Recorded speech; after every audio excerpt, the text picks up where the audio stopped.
মৃত্যুর সঙ্গে পাঞ্জা লড়ছেন জুলাই গণ অভ্যুত্থানের পর ভারতে পালিয়ে যাওয়া আওয়ামী লীগের সাধারণ সম্পাদক ওবায়দুল কাদের। কোনো ধরনের চিকিৎসা নিতে পারছেন না তিনি। শারীরিক অবস্থা খুবই সংকটাপন্ন। এমনকি কলকাতার একটি হাসপাতাল থেকে তাকে ফিরিয়ে দেওয়া হয়েছে।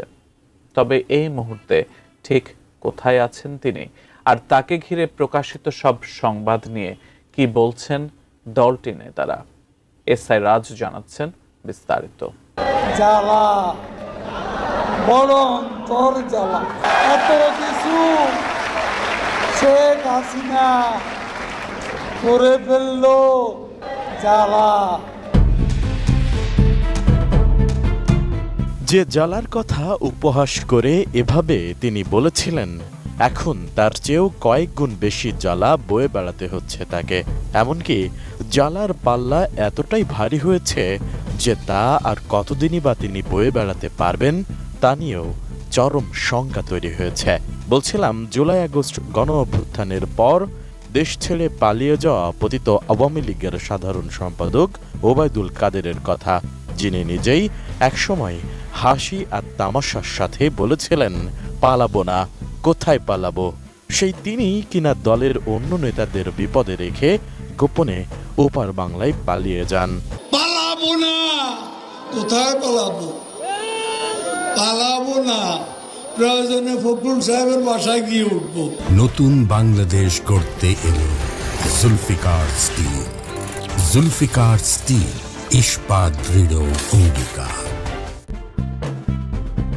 তবে পালিয়ে গিয়েও যেন পার পেলেন না ওবায়দুল কাদের। আইনের বেড়া জালে তাকে না পড়তে হলেও অসুস্থতা তাকে ঘিরে ধরেছে। হৃদরোগ সহ বার্ধক্যজনিত একাধিক অসুস্থতার কারণে বেশ কিছুদিন ধরেই শয্যাশয়ী ছিলেন ওবায়দুল কাদের। কলকাতার রাজারহাট নিউ টাউনের কাছে গোপন বাড়িতেই চলছিল তার চিকিৎসা। কিন্তু গত ২রা জানুয়ারি হঠাৎ শারীরিক অবস্থার অবনতি হলে অনেকটা সংজ্ঞাহীন অবস্থায় তাকে বেসরকারি হাসপাতাল অ্যাপোলোতে ভর্তি করা হয়। শারীরিক অবস্থা আরও সংকটাপন্ন হয়। এক পর্যায়ে তিনি আর সাড়া দিচ্ছিলেন না বলে তার ঘনিষ্ঠ সূত্রের বরাতে জানায় দেশীয় কয়েকটি গণমাধ্যম। এরপর তাকে রাখা হয় ভেন্টিলেশনে।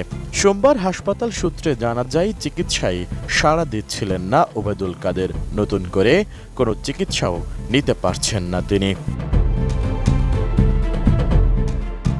এমন অবস্থায় পরিবারের সিদ্ধান্তে ৪ দিনের মাথায় গত ৫ জানুয়ারি দুপুরে গোপনে বাসায় নিয়ে যাওয়া হয় ওবায়দুল কাদেরকে।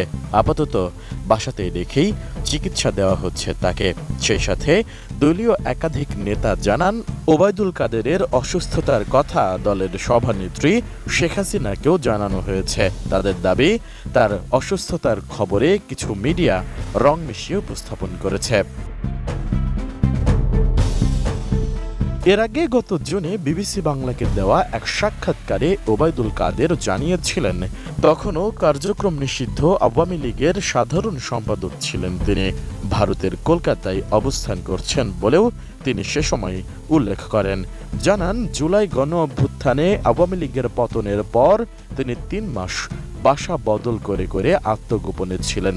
শেষ পর্যন্ত ২০২৪ সালের নভেম্বর মাসে তিনি সীমান্ত পাড়ি দিয়ে কলকাতার নিউ টাউনে গিয়ে ওঠেন। এসআই রাজ,